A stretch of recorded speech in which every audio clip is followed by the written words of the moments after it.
O Alesp Conecta de hoje, olha, vai te deixar de cabelo em pé, porque o nosso entrevistado já fica doido com o que acontece em Brasília.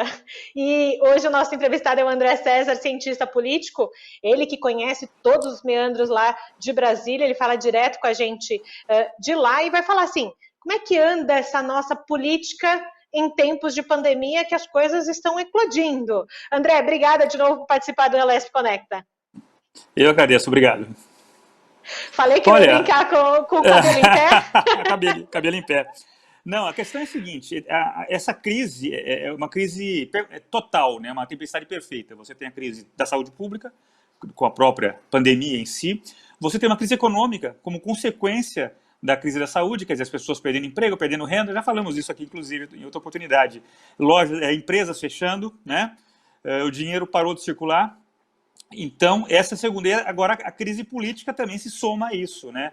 E está muito dinâmica. Você teve a queda do Mandetta, a queda do Moro, outros nomes podem sair do governo, então a coisa é muito delicada. E a grande questão o governo tem capacidade de enfrentar isso realmente?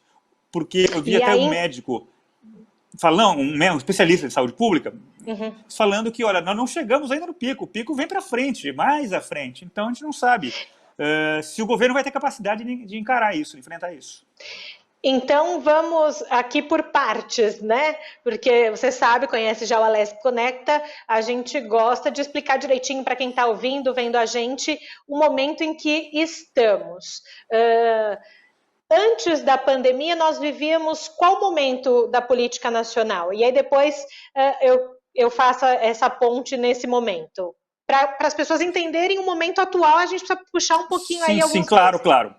Sem dúvida. Olha só, era um governo polêmico, um governo com problemas, como todo governo tem seus problemas, mas conseguia tocar mais ou menos a sua agenda, as suas questões, né? Aprovou a reforma da Previdência no passado, algumas matérias de caráter fiscal, né? Muito importantes, só que a pandemia chegou e bagunçou o coreto, literalmente. A coisa agora é uma nova etapa, podemos até dizer, é um novo governo que está enfrentando isso, né?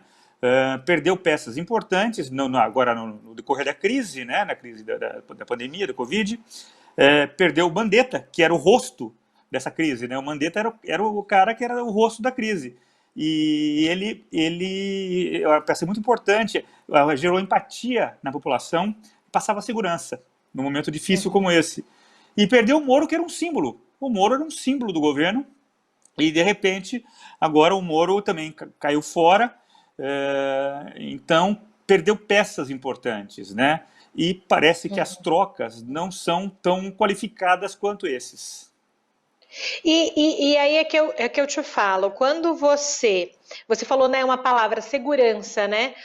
Os nomes que você falou, né, que deixaram o governo, passavam segurança à população. E lá atrás, quando a população fez o seu voto, validou o seu voto, estava muito com essa segurança de que poderia ser algo diferente, né? Então, eu queria que você, como cientista político, e às vezes, quem escuta a gente não é muito da política, que contasse pra gente como é que o governo, não digo só o atual, tá? Qualquer tipo de governo pode se blindar no momento desse para que as pessoas não deixem de acreditar nele. Eu estou dizendo de qualquer esfera de poder. Então, na verdade, a eleição do Bolsonaro foi um fenômeno político. Foi um evento totalmente fora da curva na história recente do país, né? E ganhou esse cheque em branco da população, né? Queira ou não, ele foi eleito, foi votado, votaram nele. E agora parece que está faltando fazer essa máquina girar direito, né? Circular direito. E isso se replica, em termos de Brasil, governos estaduais e municipais. Um exemplo é essa grita contra o Dória, em São Paulo, né?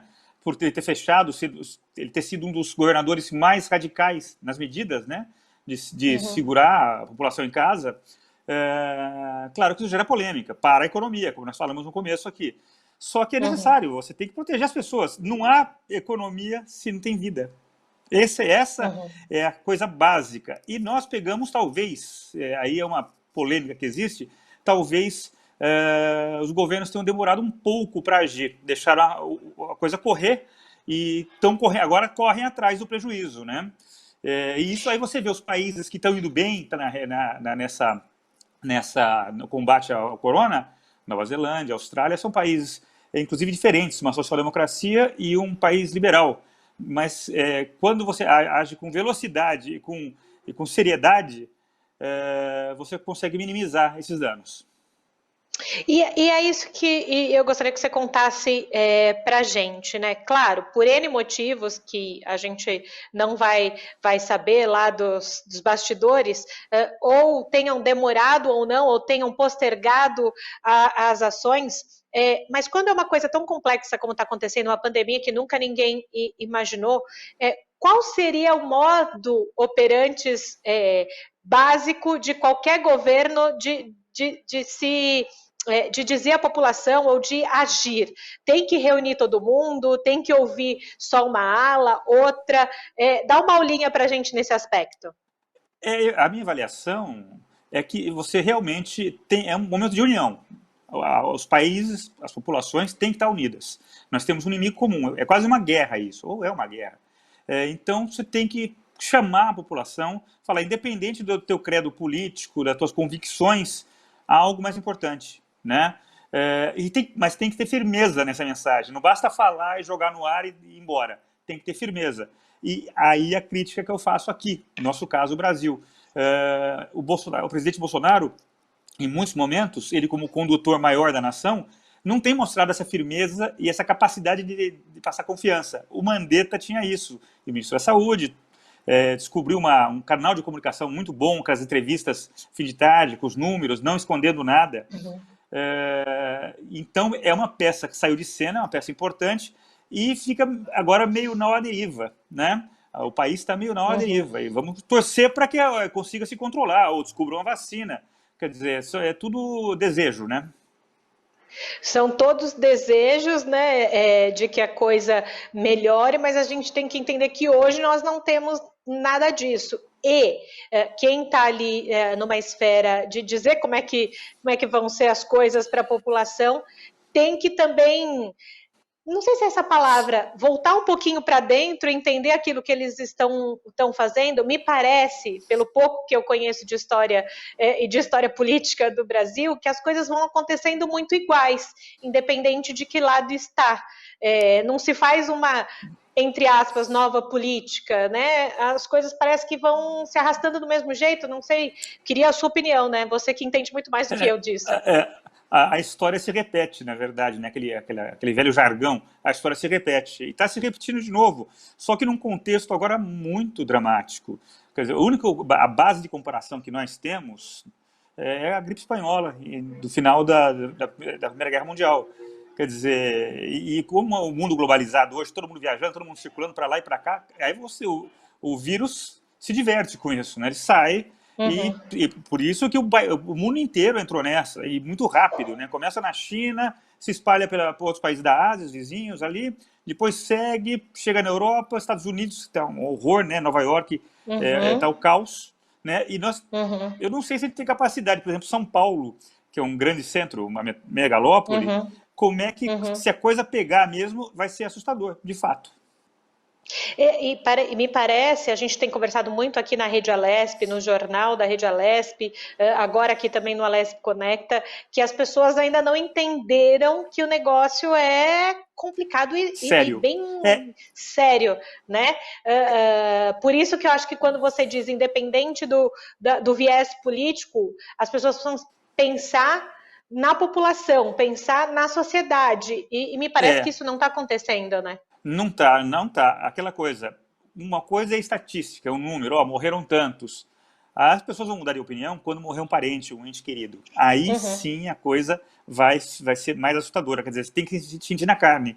Essas carreatas que a gente está vendo em São Paulo, pedindo a liberação de tudo, beira a irresponsabilidade. Na verdade, beira a irresponsabilidade, porque só estão se expondo ali e o vírus é terrível, a capacidade de infecção absurda. Uhum. E eu ia entrar justamente nesse aspecto, né?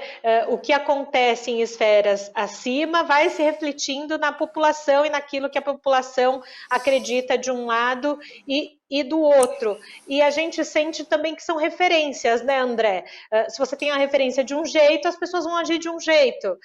Mas me parece que falta um pouco de olhar para o outro, e se fosse comigo, ninguém está pensando, e se fosse um parente meu que tivesse internado, eu sei que as pessoas precisam ir para casa, precisam ir para o trabalho, precisam ir para trabalhar, muita gente depende dos trabalhos, mas agora parece que o diálogo é um pouquinho para cima. É empatia coletiva, tem que ter empatia, não tem para onde correr, é a palavra do momento, na minha avaliação. Mas aí os governos, os homens públicos têm que ser duros, tomar posição mesmo. Olha, não, eu vou mandar prender, eu vou multar você se você for pego na rua. Uhum. É claro, a exceção daqueles profissionais que estão requisitados, né? Mas a população tem gente fazendo jogging, né? Você passa nas ruas das cidades, gente caminhando, fazendo jogging como se não tivesse nada. E não pode ser assim, né? Está se expondo. E isso se alastra que nem fogo, né? Isso se alastra como um fogo e eu vi recentemente aqui em São Paulo carreatas em frente aos hospitais que estão cuidando dos doentes, né? Isso foi Vamos deixar bem bizarro. claro aqui, no Alesp Conecta que a gente não está apontando se a pessoa acertou ou não, a gente só está dizendo o fato, que é perigoso. Você tá com um monte de gente na rua nesse momento que a gente não sabe como o vírus vai funcionar, né? Então, até que ponto isso é algo politicamente cultural? As pessoas seguirem uma questão e não questionarem ela. Na verdade, antes disso, é um certo egoísmo de muita gente, né? A população média, infelizmente, tem essa coisa. Eu vou olhar minha barriga primeiro, meu umbigo, e depois o outro que fique, azar dele. Mas isso tem que seguir. Esse exemplo que vem de cima funciona, mas tem que ser feito com força, com pesada mesmo. Olha, eu sou o presidente da República, eu sou governador do estado, sou prefeito aqui da cidade, estou falando sério, eu quero que vocês fiquem em casa, porque senão... E outra, os estudos mostram, os dados que a gente tem disponíveis, que quem começou mais cedo e foi mais radical nessas medidas drásticas de fechamento, isolamento, saíram mais rápido também. Então é inteligente, inclusive, a coisa. Certo, esse é o André César, cientista político, conversando com a gente. Eu gosto do André porque a gente vai falando, o primeiro bloco acabou. Então a gente vai para um rápido intervalo. Na sequência, a gente vai falar muito mais e a gente vai falar um pouquinho dessa análise internacional também. A gente já volta.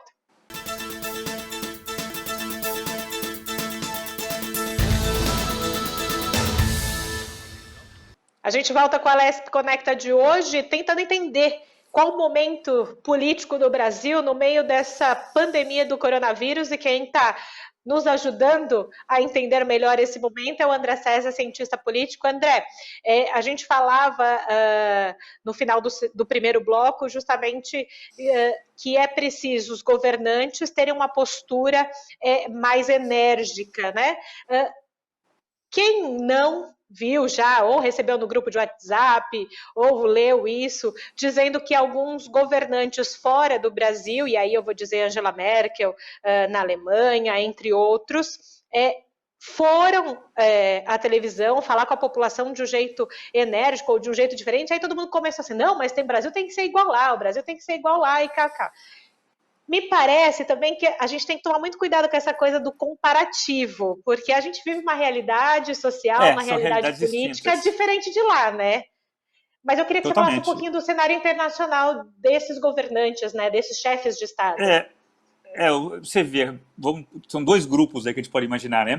O primeiro são os países que estão conseguindo combater com eficácia. Já falamos aqui, Austrália, Nova Zelândia, Alemanha, e a Alemanha cercada ali por todo mundo, né? A Alemanha no meio do negócio, mas conseguiram de maneira eficaz, inteligente e mostrando força. Olha, vamos resolver isso porque... E tem o grupo dos países que não estão indo bem, né? Por exemplo, Estados Unidos, acho que é o maior exemplo, que é a maior potência do planeta, com uma cidade como Nova York, tendo morte, assim, as pessoas estão morrendo como moscas, né?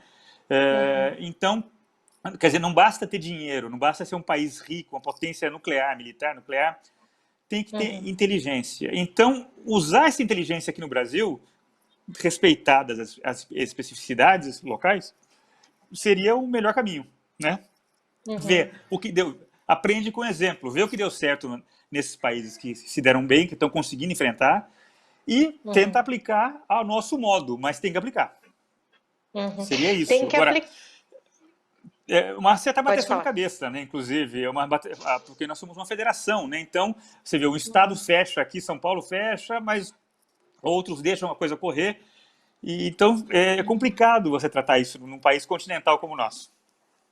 O pai, é isso que eu ia falar. A gente tem que lembrar da extensão do nosso território, que é É, muitíssimo maior do que os países europeus, tirando ali, salvo raro ali, Rússia, China e afins, né? Rússia, Também é, né? Agora, aproveitando o seu know-how aí, o seu conhecimento político, vamos tentar desmistificar ou não uma história. Todo mundo diz que essa confusão da pandemia da Covid-19 é uma briga biológica entre Estados Unidos e China. E aí? na verdade, eles estão se estranhando já há algum tempo, né? Tem a questão do 5G e outras, interesse comercial, financeiro e tudo mais. E hegemonia política, né? A China Uhum, quer se tornar a maior potência, quer passar os Estados Unidos. Então, nesse momento, teorias da conspiração aparecem direto. Você ouve falar um monte de coisa. É morcego, é o Batman, é um monte de coisa. E a gente mas não dá para saber. E eu não sei se a uhum, história lá na frente vai mostrar, ó, o que realmente aconteceu foi isso. Foi um acidente uhum. biológico ou foi uma causa natural mesmo. Só muito futuro que a gente vai saber. Mas acaba, o boato em si, as histórias, as teorias em si, acabam estimulando esse ambiente esquisito entre essas duas nações fundamentais para o planeta. E vamos combinar, se eu ainda bem lembro de história, na época de história do colégio, que muitas das confusões intercontinentais e guerras afins começaram com boatos, né? Ah, sim, sem dúvida. E você escolhe aquela coisa, as grandes catástrofes geradas pelo homem, por exemplo, o nazismo, escolheram Uhum, alguns povos específicos, judeus, homossexuais, negros, e foram alvo desse movimento. Então, uhum, o boato alimenta qualquer coisa. E em tempos de globalização, que você tem muita informação circulando, você tem que saber filtrar o que é do que não é. Só que uhum. a maioria das populações, não só do Brasil, do mundo inteiro, não tem essa capacidade de filtrar porque não tem tempo, não pode ficar só nisso também, né? Então, aí que o perigo se alimenta. Justamente, por isso que eu te fiz essa pergunta, porque a gente está no meio da confusão, né? No meio de uma pandemia que nenhuma camada da sociedade e de setores sabem o que vai acontecer. Cada um está tentando se adequar no dia a dia, como imagino que na política também eles estão tentando se adequar no dia a dia, né?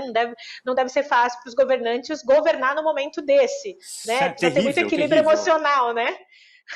sem dúvida. Né? Equilíbrio Então, emocional que é o que você espera, o que você quer agora. É básico também. não tem jeito. E aí, André, seguindo um pouquinho, claro que a gente não tem quando isso vai terminar, mas pensando no pós-pandemia, se a gente pode fazer uma análise, ou uma projeção, na verdade, não uma análise, uma projeção.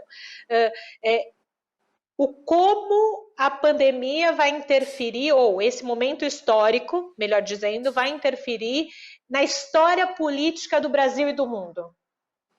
Olha, ainda é um belo terreno de especulação ainda, né? Nós estamos tateando no escuro, nós estamos totalmente perdidos. Mas, na minha avaliação, as pessoas, qualquer um, vão mudar seus hábitos. Vão sair em outro planeta, nós vamos sair em outro mundo. Não sei, não sabemos quando, mas o mundo vai mudar radicalmente.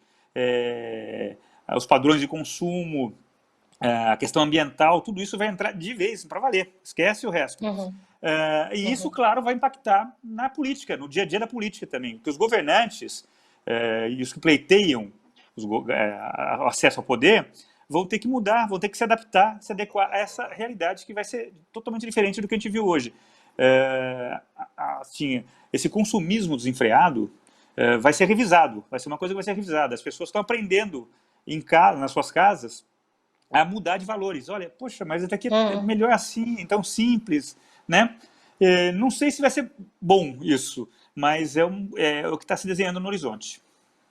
E aí a gente inclui como as pessoas vão ler ou vão entender política, ou vão discutir política, que eu imagino também que seja um aspecto, além das vendas, das compras e afins, as pessoas podem olhar para a política de um outro modo. E mais Sim, sim, sim. próximo do que né? E mais próximo do que a gente tem nesse momento são dois momentos eleitorais, o momento municipal e daqui um tempinho presidencial. Claro que a gente já conversou em um outro momento do Alesp Conecta só sobre eleições, mas nesse momento que a gente está falando sobre cenário político, a gente não pode deixar de falar disso. Sem dúvida. Você imagina que já as eleições municipais, independente se elas vão ser postergadas para dezembro ou para outro ano, enfim, mas falando de município, já vai ter um momento diferente de candidatos, de como se fazer política, do que falar? Sim. A agenda vai ter que ser mudada radicalmente, já de cara. Agora, se tivermos a eleição municipal, né, é uma grande dúvida agora. Mas saúde pública vai ter que ser muito discutida, né? Saneamento vai ter que ser demais, que é um problema crônico do Brasil. Não tem jeito. A própria questão federativa, a própria nossa federação vai ter que ser revisada também, porque mostra, que eu falei agora há pouco, essa bateção de cabeça entre os governantes é muito ruim, todos perdem, independente do partido, que é A, B ou C. Então, esse é um ponto que... E as pessoas vão, acho que vai estar mais atentas a essa realidade e vão querer, talvez, discutir mais política, interferir, influenciar mais ainda, participar. Isso é saudável, isso é muito bom. A gente tem que ter um debate com um nível um pouco mais elevado, né, do que a gente tem visto. Qualificado, né? Eu acho que essa é a palavra. Então, eu imagino que as pessoas, quem lê política, quem escuta, por exemplo, uma entrevista como a sua, queira entender as entrelinhas em algum momento, né? Porque a gente fala, o senso comum, ela escuta uma coisa, mas quem quer entender mais sobre algum assunto tem que ler as entrelinhas, não adianta ler só o que todo mundo ouve, né? Sim, sem dúvida, e é fundamental. E aquela coisa, do nível mais baixo da federação, quer dizer, os municípios, até o presidente da República, é importante você estar tentando acompanhar, criticar. Hoje é mais fácil, você tem as redes sociais, você tem hoje, fica mais facilitado para o cidadão comum mandar a sua mensagem, mandar o seu recado, criticar quando tem que criticar, elogiar quando tem que elogiar. Então, a tecnologia, nesse sentido, está favorecendo muito a gente. E espero, aí uma coisa meio utópica minha, mas eu gostaria de ver realmente esse debate qualificado. Pois é, assim a gente espera, quem sabe, já nessas eleições municipais, que você disse que talvez possa não ocorrer de um modo assim rápido, para que as pessoas entendam. Não é que a gente está dizendo que não vai ocorrer porque tem aglomeração e tudo mais. Há algum viés aí, algum viés não político, mas, enfim, partidário? Como é que funciona isso? Quem que decide? Quem fala, não, vai ter agora em dezembro ou não vai ter? É uma discussão que envolve TSE, envolve Supremo, e envolve os partidos e os homens públicos mesmo, né, quem tem cargo eletivo. Então, está se buscando uma alternativa aí, porque está esticando essa corda, né? A gente não sabe se em maio, por exemplo, vai se abrir São Paulo, 10 de maio, a data. Não sei se vai ter que prorrogar novamente. E a eleição em si tem prazos a serem cumpridos, né? E já está totalmente ameaçado. Então, o Congresso poderia votar de caráter emergencial uma prorrogação, assim, um adiamento, assim, por um mês, 2 meses das eleições, até que a coisa se estabilize. É isso. Entendi. Que a viabilidade maior, minha avaliação caminha para isso. Entendi. É importante a gente dizer, porque as pessoas começam a ficar eufóricas de um lado para o outro, entender como é que vai funcionar, se vai querer esse candidato, aquele outro e tudo mais, né? E não tem jeito, há prazos oficiais que precisam ser seguidos, como você falou, e é uma oportunidade também da gente pensar diferente, né, André? Sem dúvida, sem dúvida. É assim mesmo.